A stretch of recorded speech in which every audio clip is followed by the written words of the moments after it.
dirigindo numa estrada a 90 km por hora e de repente ele perdeu o controle. Ele perdeu o controle e começou a capotar. E depois de vira daqui, vira dali, tudo parou. Ele estava acordado. Ele tentou esticar a mão, pegar o celular, né, tentar achar o celular. Ele achou que que demoraria muito para alguém achá-lo, porque estava numa localização um pouco vazia, não tinha quase nada ao redor. E disse que não passou 5, 10 minutos talvez, e ele foi atendido por um senhor da igreja Mormon, que era responsável pelo socorro ali da região, e ele imediatamente levou ao hospital. E de repente, quando ele acorda, assim, ele está numa maca, e diz que naquela maca ele ficou por 7 horas. E conversando com os médicos, o cérebro funcionando normalmente, as funções dos braços funcionando normalmente, talvez as pernas também, ele não citou exatamente, mas ele estava bem, conversando naturalmente. Mas os médicos disseram o seguinte: nós temos uma notícia para você. Você teve uma vértebra do pescoço esmagada, estilhaçada. O risco de você ficar tetraplégico seria grande, mas o exame diz que a medula não foi afetada. Ele falou: puxa bem, que bênção, né? Que bênção de Deus. Contudo, com o estilhaçar das vértebras, uma das suas artérias mais importantes pode estar comprometida e ela pode romper a qualquer minuto. Então nós sugerimos que você pegue esse telefone, ligue para sua família o quanto antes, porque apesar de estar bem, você pode estar partindo. Ele disse que um sentimento contraditório tomou conta do seu coração, da sua mente. Ele não pensava mais no próximo livro que escreveria, nas palestras que ele daria, no carro que ele dirigia, na casa que ele possuía. Nada. As perguntas que passavam na sua cabeça eram: minha família, e agora Deus? Então, há momentos na vida em que nós estamos no auge e nós desconsideramos as adversidades, desconsideramos os traumas, as surpresas, os acidentes e as mudanças de estação. Graças a Deus, os exames mostraram que ele estava super bem, não ficou tetraplégico, a sua artéria não foi rompida, mas quando ele estava com o seu colar cervical, que durante 120 dias ele foi convocado a falar numa escola lá em Virginia Tech, nos Estados Unidos, onde um coreano havia entrado e estraçalhado vários companheiros. E esse livro ele fala sobre a história por trás da história, o que aconteceu em momentos de tragédia. Irmãos, eu não quero chocar, eu não quero colocar medo em você, mas nós somos como passarinhos, sensíveis a um ataque, a uma queda, a um predador, à fome. Nós somos sensíveis como formigas, podemos ser pisoteados a qualquer momento. A nossa vida pode acabar num piscar de olhos. Nós precisamos, acima de tudo, entender que quer seja no verão, no outono, no inverno e na primavera, sempre temos lições a aprender. Sempre temos mudanças a fazer.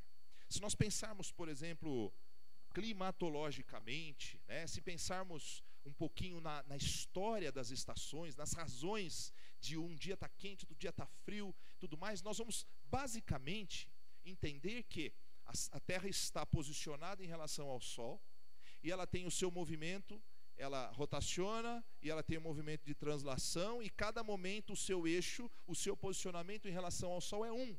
Então, apesar de cada dia ser diferente, há 4 grandes períodos de posicionamento da Terra em relação ao Sol, que determina um dia mais frio, um dia temperado, um dia mais quente e um dia de florescimento. Então, cada uma dessas estações representa um tipo de momento da vida em que nós enfrentamos. O verão, por exemplo, onde a luz do sol incide com maior intensidade sobre a terra, faz com que as temperaturas alcancem níveis maiores. É como se nós estivéssemos comparando esses dias aos dias em que a nossa vida enfrenta momentos de mais alegria do que tristeza. Hoje, por exemplo, é um dia atípico. Hoje é um dia atípico, nós estamos no inverno, estamos no meio do inverno. Então é um dia em que nós estamos experimentando temperaturas de verão no inverno. No entanto, a maior parte dos dias no verão, num equilíbrio ecológico, nós enfrentamos dias de frio, dia em que as noites são mais longas. O outono tem outra característica, o inverno outra característica e a primavera outra característica. Mas uma coisa eu quero mostrar para você. Então, deixa eu ver se está ligado aqui. Nós temos as 4 estações, nós vamos usar essas 4 imagens para representar cada um dos estudos que vamos trabalhar, mas algumas observações. O Sol não altera a sua rota, e nós não vamos entrar em aspectos minúsculos, né? Nós não vamos entrar em descobertas científicas a respeito do posicionamento do Sol, e nem entender que há explosões e que ele pode mudar o seu eixo. Nós não estamos falando nada disso, mas preste atenção, o Sol não altera a sua rota, nem o seu poder e nem a sua luz em nenhuma das estações. Você pode estar morrendo de frio, a menos 40, lá no Polo Norte, mas o sol continua brilhando como nunca, o seu poder continua vivo como nunca, independentemente das estações. Então, outra coisa, as mudanças de estação nos levam a mudanças de atitudes diferentes. Então, por exemplo, o lazer muda no inverno, como muda no verão.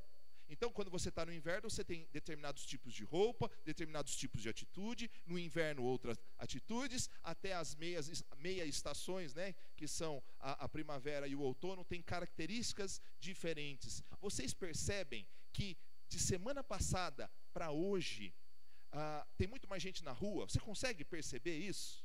Que hoje, por exemplo, vindo para a igreja, com certeza você viu um monte de gente passeando com um cachorrinho, saindo. Por quê? Porque os dias quentes trazem atitudes diferentes e os dias frios, atitudes diferentes. Bom, primeira aplicação que eu queria fazer com vocês, antes de entrar então especificamente no texto bíblico. Assim como o sol não muda sua rota e nem diminui o seu brilho em nenhuma das estações, Deus é o mesmo ontem, hoje e eternamente. O seu poder é incomparável, sua luz inigualável, ainda que os dias pareçam escuros e frios, Ele é o Deus Criador, eterno e todo-poderoso. Você precisa ter essa certeza, que independentemente do momento que você está passando na sua vida, Deus é o mesmo, o seu poder é o mesmo. Nós estamos fazendo uma comparação e não dizendo que o sol é Deus ou Deus é o sol, mas que assim como o sol para as estações, é Deus para todo o universo, para mim e para você. Ele não muda, o poder dele é o mesmo. Por mais que Jesus, naquele momento de angústia na cruz, ele possa ter a percepção, né, de que Deus havia o abandonado, ele sabia que ele mesmo, sendo o próprio Deus, era impossível de deixar de existir ou de abandonar qualquer pessoa. Deus, ele é soberano em todos os momentos. E aí nós precisamos aprender também que assim como cada estação exige de nós atitudes diferentes, nós precisamos nos adaptar na vida. Não é diferente em momentos que nós passamos na nossa vida. Precisamos aprender que cada momento exige de nós atitudes diferentes, mudanças, adaptação e confiança. Além disso, cada momento traz benefícios e lições. Imagine que você tivesse há 5 anos um salário de 10 mil reais e hoje você está vivendo com 1.500 reais. Não adianta você querer manter os mesmos luxos, a mesma despesa que antes. É preciso fazer mudanças, é preciso cortar isso, cortar aquilo, mudar aqui, mudar ali, mas cada momento da nossa vida traz lições incomparáveis e Deus continua sendo o mesmo. Nós vamos entender todas as razões para os momentos que nós passamos. Eu tenho uma notícia ruim para você se você tem essa expectativa. Nem sempre nós vamos entender as razões dos momentos de angústia e tristeza que nós passamos. Nem sempre nós vamos entender se merecemos exatamente as bênçãos que Deus tem nos concedido diariamente.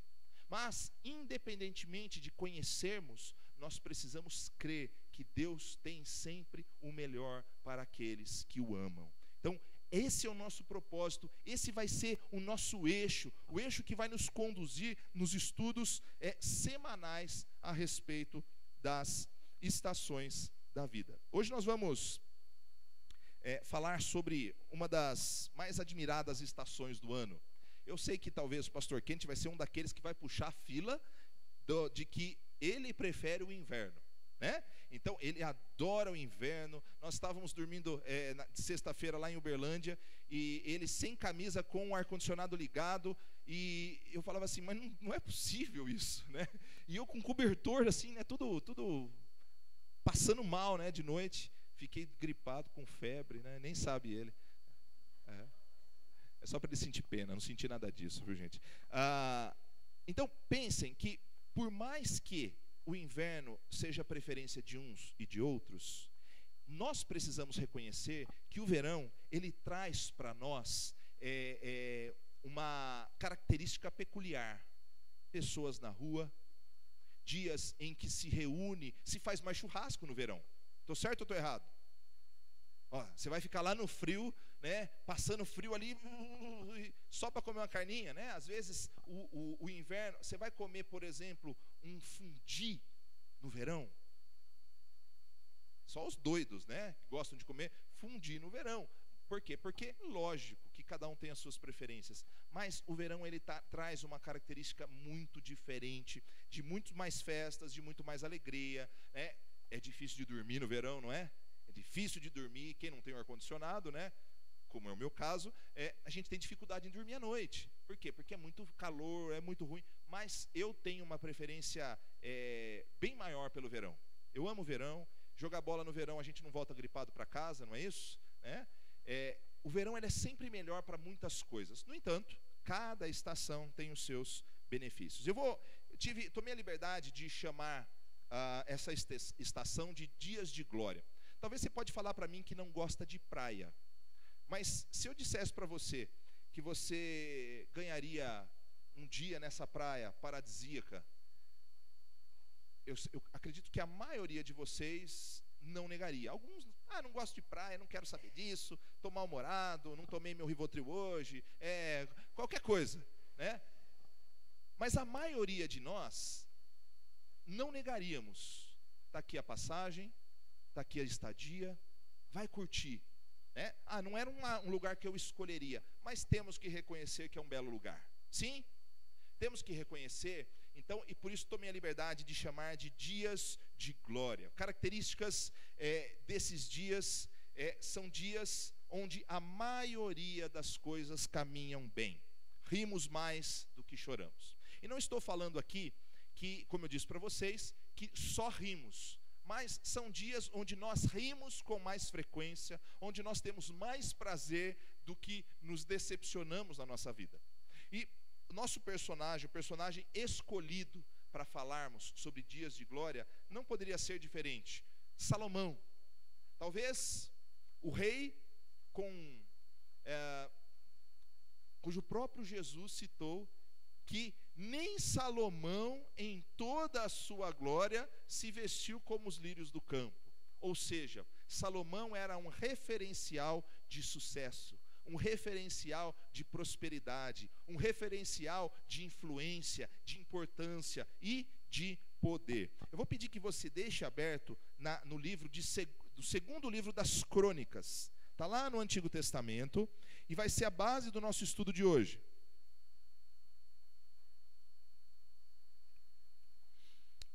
Como hoje é um dia em que nós precisamos fazer uma introdução, talvez ele se estenda um pouquinho mais do que o normal. Mas a partir de semana que vem nós não vamos ter a introdução, então vamos dar continuidade ao tema com mais facilidade. Então, o segundo livro das Crônicas, especificamente capítulos 6, 7, 8 e 9, vamos tirar algumas leituras desses capítulos. E como eu sei que você leu possivelmente uns 2 ou 3 livros da Bíblia essa semana, estou certo?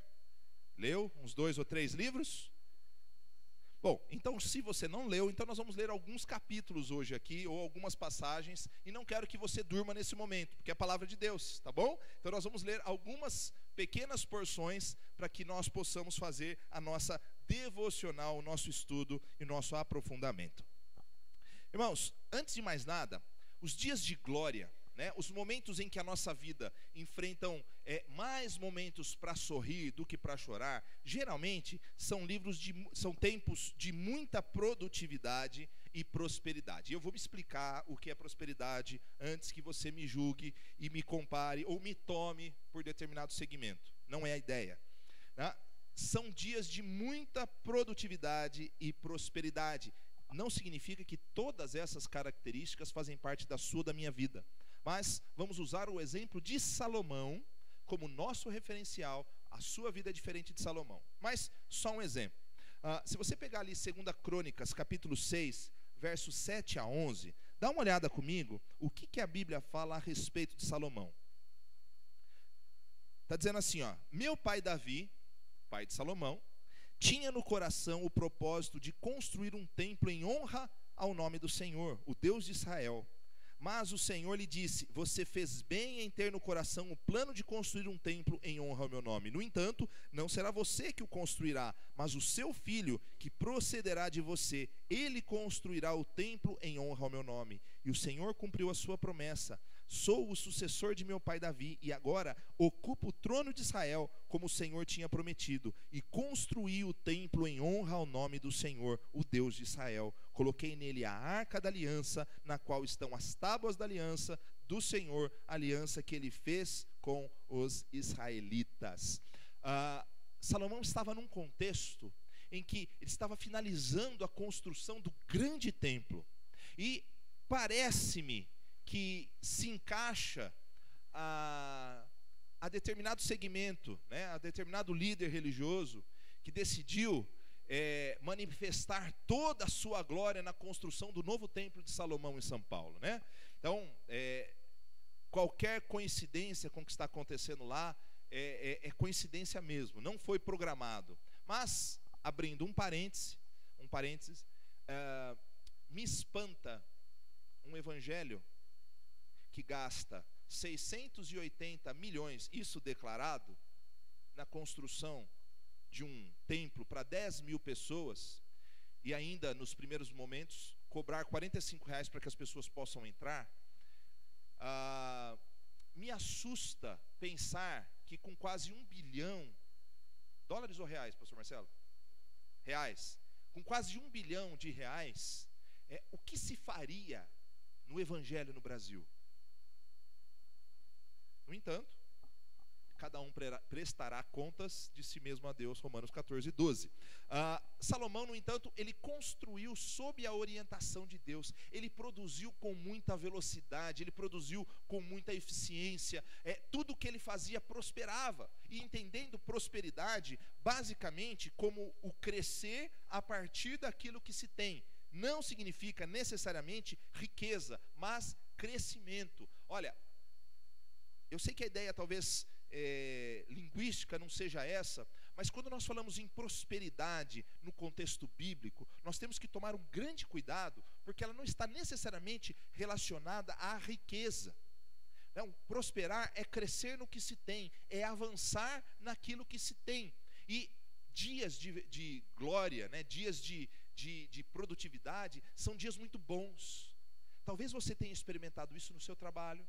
Talvez você tenha experimentado isso no seu estudo, no seu relacionamento com as pessoas. Você tenha se sentido uma pessoa extremamente produtiva, extremamente importante. É o eixo que move determinada empresa, determinado segmento educacional, pessoal. Talvez como autônomo você já tenha sentido momentos de muita produtividade. E esses momentos são momentos em que a nossa autoestima ela está bombando, né? O termômetro da autoestima está batendo lá em cima.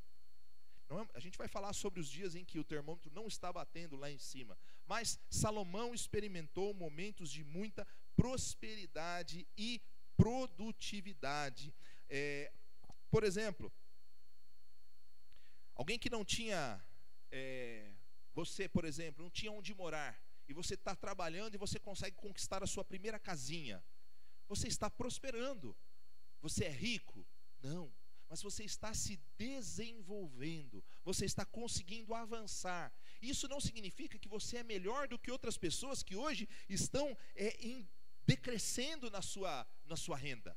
Cada um de nós passamos por momentos diferentes da vida. De repente, todo mundo olhava para você. Ai, quando eu era nova, os homens caíam aos meus pés.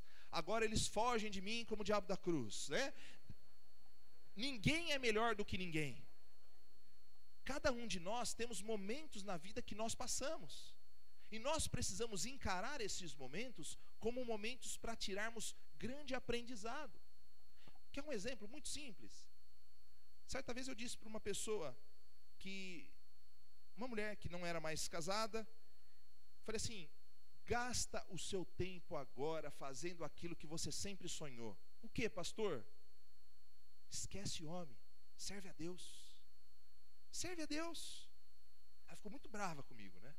Ficou muito brava, né? Mas aquele primeiro momento foi um momento em que talvez eu deveria ter tido um pouquinho mais de tato para dizer a mesma coisa de forma diferente. Reconheço isso. Às vezes a gente é um pouco ansioso para tentar ensinar, mas a vida mesmo ensina, né? Deus nos ensina através de determinadas circunstâncias. Gente, num momento em que nada está dando certo, serve a Deus. No momento que está dando tudo certo, serve a Deus. No momento que está dando tudo errado, serve a Deus. Então, é momento que nós podemos aprender muitas coisas. No caso de Salomão, ele havia sido convocado para uma grande tarefa. Ele havia executado com maestria. No início da sua vida como governante, Deus perguntou o que ele desejava. E o que ele pediu? Sabedoria. Deus então concedeu-lhe sabedoria para quê? Para governar. Ele carregava consigo o cetro do reino, o poder, os recursos e, além de tudo, o cara era poderoso, o cara era rico e o cara era sábio. E sabe o que aconteceu com tudo isso? O reino de Deus, o reino de Israel prosperava. Não havia em sua época ninguém com mais sabedoria, com mais prosperidade e que crescia continuamente como Salomão e o reino de Israel. Mesmo que sejamos levados a pensar o contrário, há momentos em que nós estamos produzindo muito. Nossa vida parece que tem mais sentido. Parece que nós temos mais amigos em alguns momentos da vida. Há momentos que a gente se sente só. Mas há momentos em que nós temos muitos amigos. Parece que os empregos borbulham na nossa caixa de entrada, de e-mail, né? Vem fazer uma entrevista aqui, vem fazer uma entrevista aqui. Parece que tudo vai dando bem, tudo vai bem. Os clientes parece que pipocam. Parece que todas as manhãs o sol sorri para nós. E à noite a lua nos coloca na cama com doçura. E nós temos um sonho maravilhoso. É? Oh! Irmãos, Salomão vivia tempos assim. Mas a história conta que não foram todos os dias.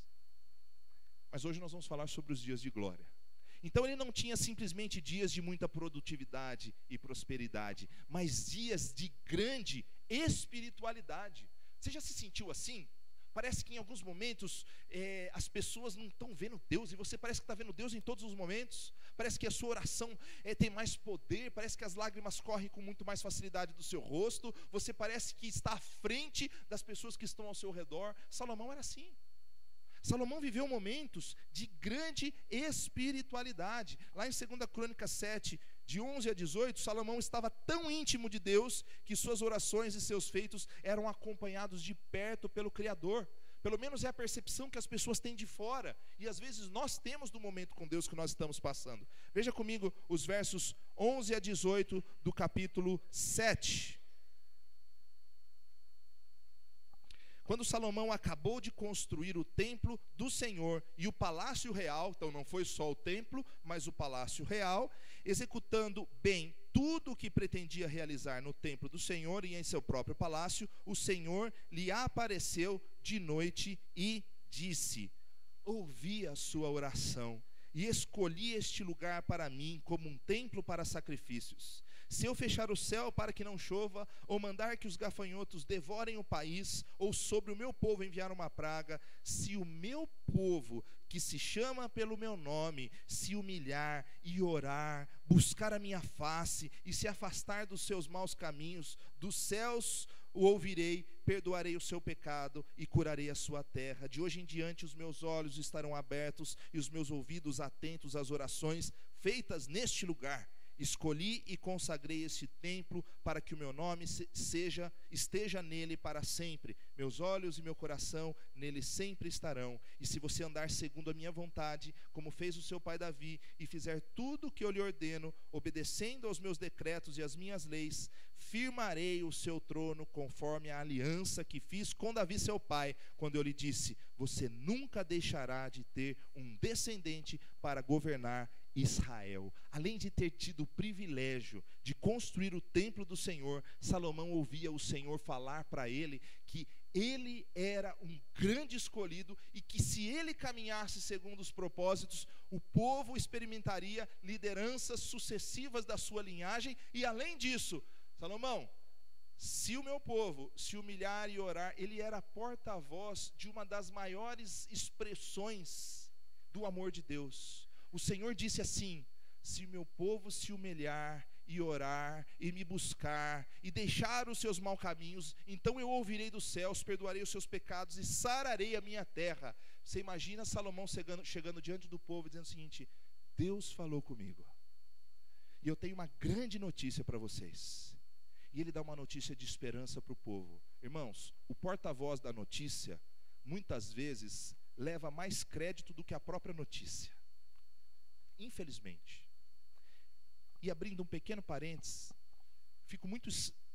é muito estranho para mim ouvir as histórias de homens de Deus, pastores ou chamados homens de Deus, que adentram os seus templos e as pessoas ainda os tocam como se fossem porta-vozes, não somente da voz de Deus, mas do poder de Deus. Eu tenho certeza que alguns irmãos aqui já experimentaram isso em alguns lugares. Eu fico muito triste em saber que em momentos em que está tudo bem conosco, nós dizemos para o povo que Deus nos deu um recado. Muito preocupante isso, né? E as pessoas caminham atrás desses líderes como se Deus estivesse neles. Os dias de glória passam e ainda vamos prestar contas a Deus. Aqui em Campinas mesmo, né, irmãos? Alguns irmãos já compartilharam comigo de quantas pessoas às vezes em algumas igrejas vão tocar nos seus líderes como se eles fossem as próprias vestes de Jesus, cujas mulheres sairão curadas das suas enfermidades, do seu fluxo de sangue. Muito preocupante isso. Nós precisamos entender que os dias de glória trazem grandes lições, mas nós vamos ver essas lições no final e precisamos ter bastante critério. Se você está num momento de muita alegria, eu sei que esse é um momento que o nosso país está enfrentando uma crise financeira velada, né? O marketing diz que nós podemos comprar, as promoções nos atraem, mas muito cuidado, irmãos. Muito cuidado com as mudanças, com as compras, porque nós vivemos um aparente dia de grande prosperidade, mas nós estamos prestes a enfrentar uma recessão braba. Muito cuidado com aquilo que está passando na sua cabeça. Cuidado, porque os dias de glória podem nos enganar. Não sei se você já passou um momento assim com Deus. Tiagão, seu churrasco estava salgado hoje, hein, cara? Eu não sei se você já passou um momento assim com Deus. Mas, não vou pedir para você se manifestar. Mas, há momentos na vida em que parece que Deus está aqui, ó, ao nosso lado. A gente sabe que teologicamente Ele está dentro de nós, no nosso coração, na nossa mente. Mas parece que a gente sente Deus muito mais perto de nós. É como se nós tivéssemos aquela ousadia de falar com Deus com quase dando tapinha no ombro dele, né? Falando assim: Senhor, ó, valeu aí pela ajuda, né? Ô, cara é meu amigo, né? Mas tem dias que tudo é diferente. É lógico que nós queremos experimentar dias em que Deus está sempre presente. E infelizmente, Essa é a ansiedade do mundo evangélico. Eles estão em busca de um lugar que lhes apresente um Deus sempre presente. O pastor Kenneth falou uma coisa tão interessante ontem lá no nosso encontro em Uberlândia.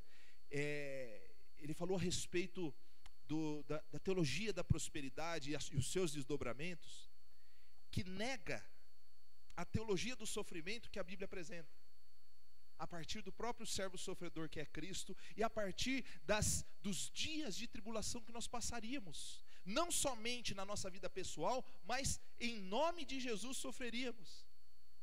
Irmãos, vocês já perceberam? Nós falamos na nossa reunião de oração aqui, você imagine se as portas do céu se abrissem hoje e olhassem para você, Mateus, Anderson, Jônio, Walter, Rejanes, a porta do céu se abrisse e uma voz como de muitas águas dissesse: eu estou contigo todos os dias da sua vida, largue tudo e me siga, coloque-me em primeiro lugar, abandone os seus sonhos e lance os seus sonhos para que eu os dirija conforme a minha vontade. Você largaria tudo, mesmo que uma voz vinda do céu dissesse para você? Talvez a gente dissesse aqui sim, claro, timidamente, eu acho que sim, eu acho que sim. Irmãos, só que eu tenho uma grande notícia para você: Deus já fez isso. Quando Ele abriu os céus e mandou Jesus para morrer por nós, Ele já deu um grito de amor por você. Ele já deu um grito de um convite para dizer o seguinte: me coloque em primeiro lugar na sua vida. Infelizmente, o evangelho de hoje é um evangelho que nega o sofrimento e coloca o sofrimento como antagônico, como oposto à presença de Deus nas nossas vidas. Se você, por exemplo, voltar na capa da nossa série de estudos, eu vou voltar só para você dar uma olhada. O que você vê ali? Onde está ali para você o símbolo de que Deus está presente na sua vida em todos os momentos? O sol.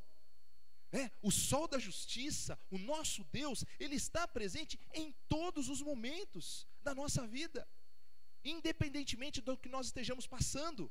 E aí nós vamos ver que uma das lições nos dias de glória é que nada do que nós temos vem de nós. Por isso nós não temos motivo para nos orgulharmos. Nós não temos motivos para acharmos que nós somos melhores do que outras pessoas. Nós não temos motivo para achar que o meu esforço é que me levou até lá. Mas espera um pouquinho, o meu esforço não conta? Até conta. Mas a sua dependência de Deus é que vai te ajudar no dia mau e no dia bom.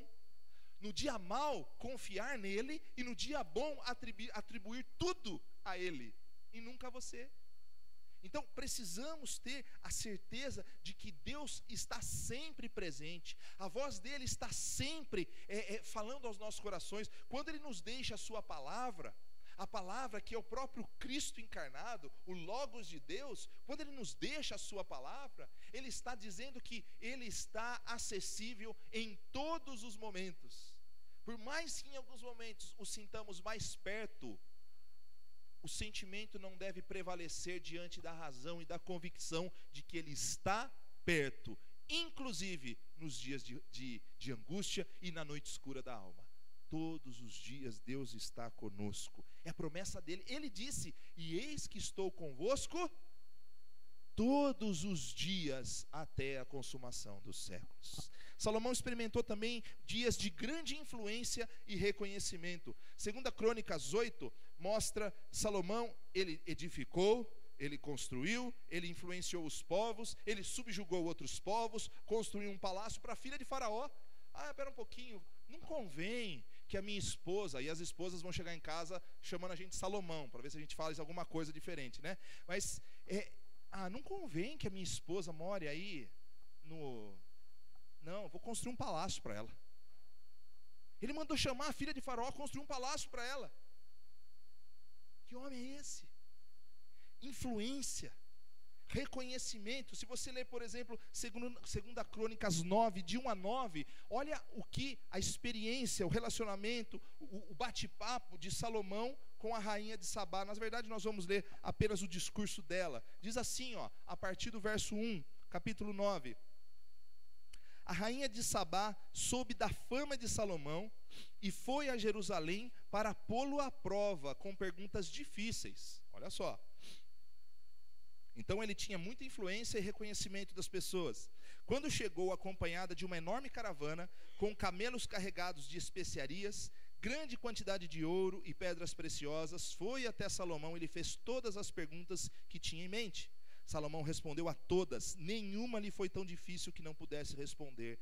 Vendo a sabedoria de Salomão, bem como o palácio que ele havia construído, o que era servido em sua mesa, o lugar de seus oficiais, os criados e os copeiros, todos uniformizados, e os holocaustos, os sacrifícios que ele fazia no templo do Senhor, ela ficou impressionada. Disse ela então ao rei: tudo o que ouvi em meu país acerca das tuas realizações e de tua sabedoria era verdade. Mesmo eu não acreditava no que diziam, até ver com os meus próprios olhos. Na realidade, não me contaram nem a metade da grandeza da tua sabedoria. Tu ultrapassas em muito o que ouvi. Como devem ser felizes os homens da tua corte, que continuamente estão diante de ti e ouvem a tua sabedoria. Bendito seja o Senhor, o teu Deus, que se agradou de ti e te colocou no trono dele para reinar pelo Senhor. Pelo teu Deus, por causa do amor de teu Deus para com Israel e do teu desejo de preservá-lo para sempre. Ele te fez rei para manter a justiça e a retidão. E ela deu ao rei 4.200 quilos de ouro e grande quantidade de especiarias e de pedras preciosas. Nunca se viram tantas e tais especiarias como a que a rainha de Sabá deu ao rei Salomão. Então ele não era um homem simplesmente de influência que comprava as pessoas ou comprava a sua fama. Ele começou a receber mais e mais reconhecimento, recursos por causa da sua fama e por causa do que ele fazia. Salomão, irmãos, mandava prender, mandava soltar. Reis e rainhas queriam imitá-lo. Mais adiante nós vamos ver reis, não vamos ver hoje, mas reis que queriam imitá-lo, olhavam para Salomão como um referencial. Só que a Bíblia diz que Salomão não era simplesmente os seus dias de glória eram dias de pompa e circunstância, né? Fazendo referência à música e à expressão.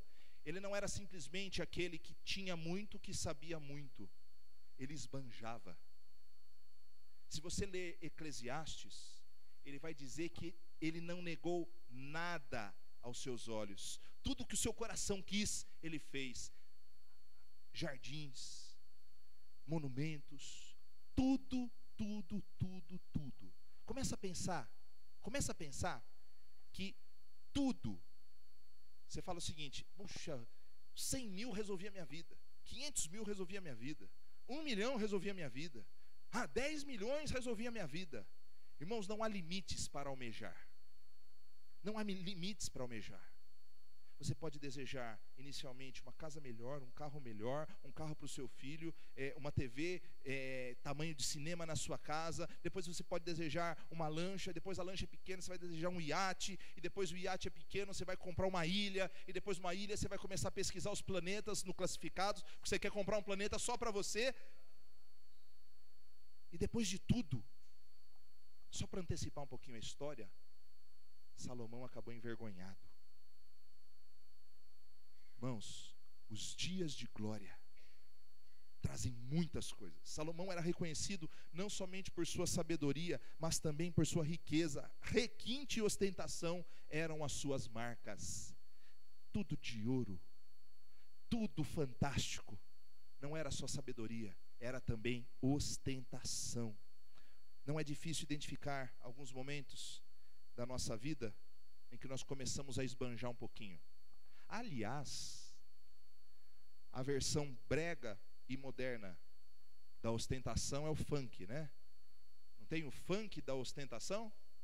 Em que o cara aparece nos vídeos lá, com aquela corrente desse tamanho, né, que dá problema no pescoço depois, que é de ouro, com um cifrão, e ele joga dinheiro, ele bate nas mulheres, ele tem carrão, e a gente acha engraçadinho e deixa os nossos filhos ouvir tudo isso.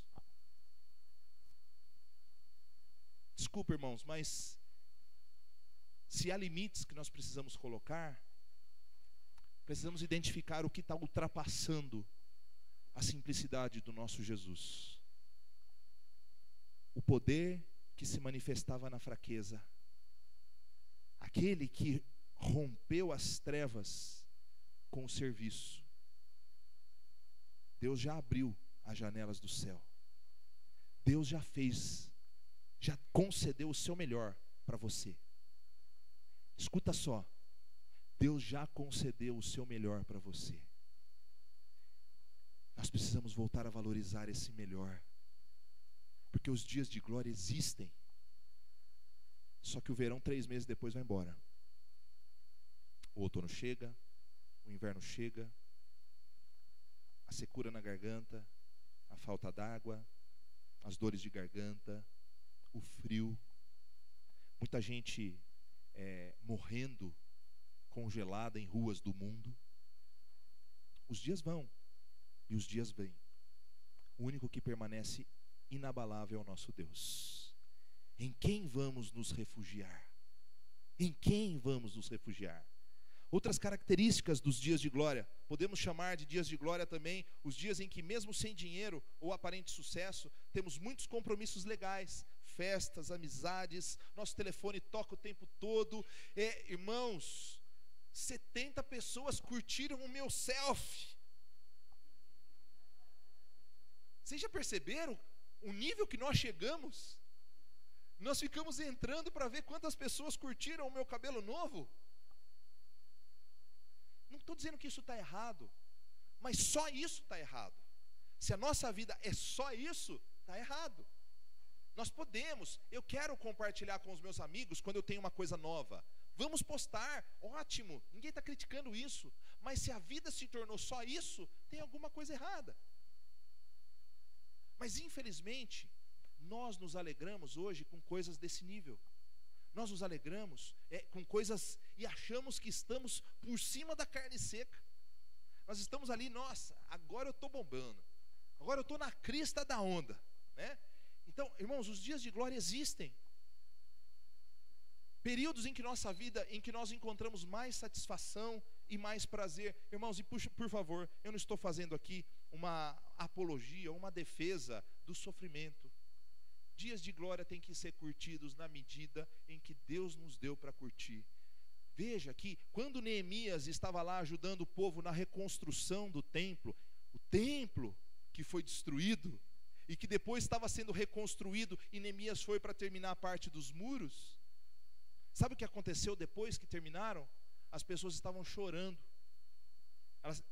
O livro da lei se abriu diante deles, e eles começaram a ouvir a leitura da Bíblia, do livro da lei, e de repente começaram a chorar. Sabe o que Deus disse através de Neemias? Para com esse choro. Chega de chorar. Vai festejar, que hoje é dia de festa. A alegria do Senhor é a nossa força. Vai festejar. Irmãos, dias de festa são feitos para festejar. Contudo, com bastante consciência de onde vem a força, de onde vem o sustento e de onde vêm os nossos recursos. Precisamos aprender isso. E uma coisa muito importante para nós. Estamos partindo para as nossas conclusões. A vida de ninguém é igual a ninguém. Irmãos, eu garanto para você que se Deus falasse para mim, né? Você quer parecer com quem, né? Você quer dar um tapa aí na sua face, né? Eu teria tentado a escolher, né, entre Brad Pitt, Beckham, né, dar uma melhorada. Mas por amor à minha esposa, né, para que ela realmente não sofresse, né, pela grande fisionomia que eu adquiriria, né, eu manteria a mesma coisa.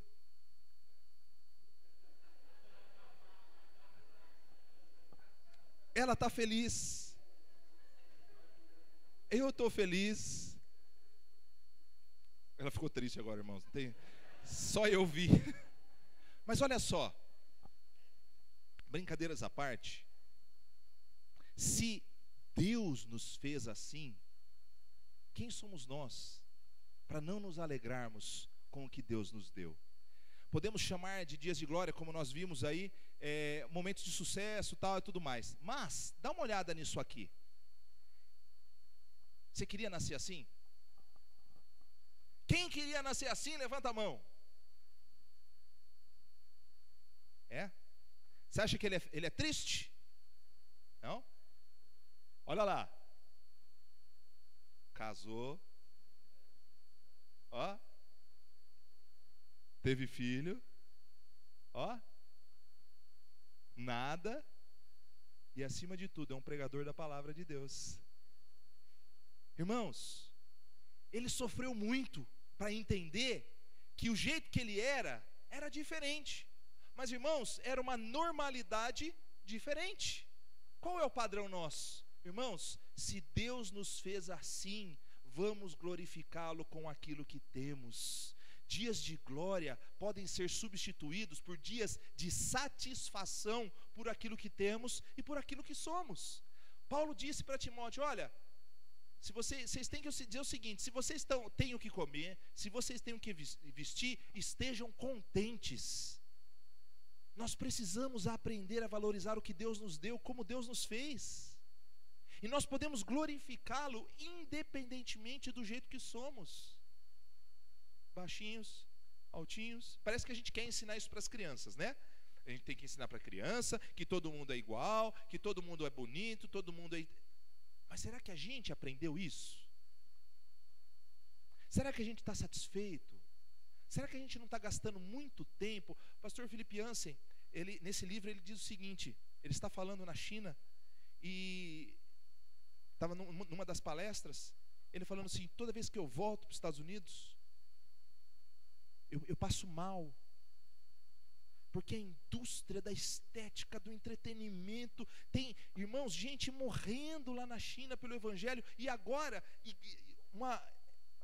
para vocês terem uma ideia, a revolução cultural lá de Mao Tse Tung, né, eliminou os cristãos da China. Os missionários, milhares, foram levados para fora, e depois de tantos anos de abertura, alguns missionários voltaram para saber: será que a igreja morreu? A igreja só tinha crescido na China, e a China está caminhando para ser um dos maiores países cristãos do mundo. Sabe por quê? Porque a gente tem que aprender a valorizar aquilo que tem valor. O que são dias de glória de fato? Dias de sucesso aparente? Dias como os de Salomão? Ótimo, legal. Glória deste mundo. Deus deu? Ótimo. E se Deus não deu? Irmãos, homens e mulheres estão investindo as suas vidas na igreja doméstica da China há décadas. Casas que se reúnem, e irmãos que se reúnem, o evangelho que cresce de maneira assustadora, e às vezes nós estamos aqui insatisfeitos com o meu carrinho 2001, o meu é 97, né? O meu é do pastor Marcelo, né? 6? Não, o meu é 6,7, cara. A gente está ali insatisfeito, triste, porque eu não posso comprar aquele celular, eu não posso comprar aquela... Irmãos, o que são dias de glória? Eles vão e vêm. Algumas lições. Primeira delas, são 4. Devemos agradecer diariamente por tudo aquilo que temos. Capítulo 7, verso 3 de 2 Crônicas diz assim: quando todos os israelitas viram o fogo descendo e a glória do Senhor sobre o templo, ajoelharam-se no pavimento, rosto em terra, adoraram e deram graças ao Senhor, dizendo: Ele é bom, o seu amor dura para sempre. Eles poderiam dizer o seguinte: olha aí o que nós fizemos, olha aí o grande templo que nós fizemos. Eles ajoelharam, rosto em terra, e disseram: Ele é bom e o seu amor dura para sempre.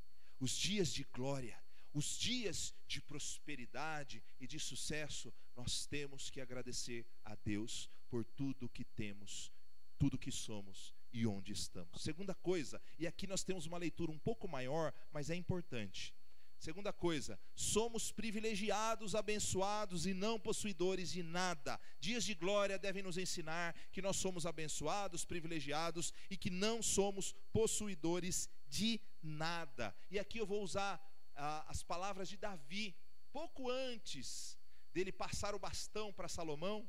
Ele disse o seguinte: para a obra do templo de Deus. Olha lá, Davi estava preparando tudo para que o seu filho construísse. Para a obra do templo de Deus, eles deram 170, eu vou ler aqui no projetor, deram 175 toneladas de ouro e 10.000 moedas de ouro, 350 toneladas de prata, 630 toneladas de bronze e 3.500 toneladas de ferro. Quem tinha pedras preciosas, deu-as para o depósito dos tesouros do templo do Senhor. O povo alegrou-se diante da atitude de seus líderes, pois fizeram essas ofertas voluntariamente e de coração íntegro ao Senhor. Olha, eles doaram. Então, olha, eu sou bondoso porque eu doei. Mas olha o que Davi diz: e o rei Davi também encheu-se de alegria. Davi louvou o Senhor na presença de toda a assembleia, dizendo: bendito sejas, ó Senhor, Deus de Israel, nosso Pai de eternidade a eternidade. Teus, ó Senhor, são a grandeza, o poder, a glória, a majestade e o esplendor, pois tudo o que há nos céus e na terra é teu. Teu, ó Senhor, é o reino. Tu estás acima de tudo, a riqueza e a honra vêm de ti, tu dominas sobre todas as coisas, nas tuas mãos estão a força e o poder para exaltar e dar força a todos. Agora, nosso Deus, damos-te graças e louvamos o teu glorioso nome. Mas quem sou eu? E quem é o meu povo para que pudéssemos contribuir tão generosamente como fizemos? Tudo vem de ti e nós apenas te demos o que vem das tuas mãos. Irmãos, olha aqui, que declaração de Davi. Nós doamos, nós ofertamos tantas toneladas de ouro. Vou me orgulhar disso. Não, nós somos privilegiados e abençoados e não possuidores de nada, porque tudo vem do Senhor. Em dias de glória, nós precisamos entender que nós não somos possuidores de nada. Tudo vem do Senhor. Terceira lição: todo sucesso e toda riqueza são passageiros. Provérbios 4:23. Acima de tudo, guarde o seu coração, pois dele depende toda a sua vida. Irmãos, em dias de glória, precisamos entender que todo sucesso e toda riqueza é passageira. Tudo é passageiro. Mas não tem rico que morre? Tem. Bem dito, morre. E aí? Mas teve uma vida boa. Legal? E aí? E a recompensa? Se a nossa vida aqui é um fim em si mesmo, legal, você está certo. Mas eu tenho uma perspectiva um pouco diferente da de vocês, então, se é assim que pensamos. A minha perspectiva é eterna. E diante da eternidade, eu tenho que investir naquilo que é eterno. Guarda o coração, invista nos tesouros do céu, onde a traça e a ferrugem não corroem, né? E aí sim, nós vamos poder colocar na balança. Quem saiu ganhando? Quem saiu ganhando? Irmãos, tendo pouco ou tendo muito, Deus é o mesmo. E Ele diz a última lição para nós: os que esperam no Senhor viverão uma eternidade de glória. Vamos ler juntos João 3,16, na versão que está projetada ali. Vamos ficar em pé. 1, 2, 3. Porque Deus amou o mundo de tal maneira que deu seu Filho único, para que todo o que nele crê não pereça, mas tenha a vida eterna. Irmãos, glória a Deus por isso, né? Graças a Deus, porque nós temos a certeza de que os dias de glória, os verões da vida, vão e vêm. Para você é diferente do que para mim, né? Os chineses experimentam um tipo de sensação, os brasileiros outro, os americanos outro, mas para todos nós está prometida uma eternidade de glória. Vamos abaixar as nossas cabeças, fechar os nossos olhos. Eu quero que você não saia daqui sem a certeza de que você está esperando no Senhor. no Senhor. Se você não entregou sua vida ao Senhor, faça isso agora. Peça para o Senhor entrar no seu coração e te dar uma nova esperança. Peça ao Senhor que te ajude a viver a partir desta nova esperança. Vamos fechar os nossos olhos e falar com Deus agora. Fala com o Senhor no seu coração.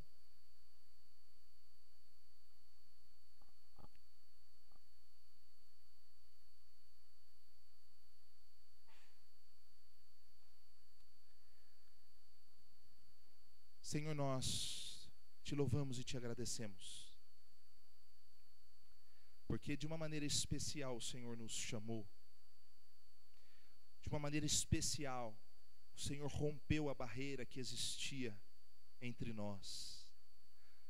O Senhor enviou o teu Filho, parte da tua própria essência, para que fosse a prova desse amor. O Senhor nos concedeu aquilo que tinha de melhor, aquilo que tinha de mais especial. E através deste ato o Senhor dá um grito de amor para toda a humanidade. Pai, abra os nossos ouvidos para que possamos ouvir o eco desse grito e adentre o nosso coração e a nossa mente a ponto de nos convencer dos nossos pecados, nos convencer da nossa insignificância, nos convencer de que sem o Senhor nós não somos nada. E obrigado, Senhor, porque além deste amor eterno, o Senhor nos convida para uma vida de transformação diária. Uma vida onde nós vamos experimentar a cada semana, a cada mês, a cada ano da nossa experiência contigo, a cada dia, a cada manhã, algo novo. O Senhor vai aparar as arestas da nossa vida, que muitas vezes, Senhor, ainda estão precisando de reparos. Ajuda-nos, Senhor, a confiar nisso e a viver para isso. Obrigado, porque hoje, Senhor, nos dá condição de nos alimentarmos, de vestirmos, de termos um emprego. Sabemos que muita gente aqui, Senhor, está experimentando um momento de bastante prazer, de alegria, mas existem tantas outras pessoas aqui, Senhor, que estão em outros momentos da sua jornada. Talvez, Senhor, ansiosos por aquilo que pode vir, ansiosos pelo perigo que se aproxima. Talvez algumas pessoas, Senhor, estão na noite escura da alma. Pai, traga a paz a este coração, traga a convicção de que o Senhor está sempre presente, de que o Senhor não muda nunca, é todo poderoso. Dá-nos essa força, Senhor, para vivermos todos os momentos da vida. E dá-nos, Senhor, a perspectiva do renascimento, a perspectiva da restauração, a perspectiva de que sempre há algo bom que o Senhor nos aponta, Senhor. Por mais que os dias nesta terra sejam tenebrosos, nós sabemos que está nos prometida, Senhor, uma eternidade de glória. E é a partir desta convicção que queremos viver hoje e sempre. Leva-nos, Senhor, para as nossas casas pensativos, que tomemos uma decisão definitiva nas nossas vidas de não brincarmos mais de sermos cristãos, mas que possamos viver dia após dia diante de Ti, para o Teu louvor, em nome de Jesus. Amém, Senhor. Amém. Vamos louvar ao Senhor.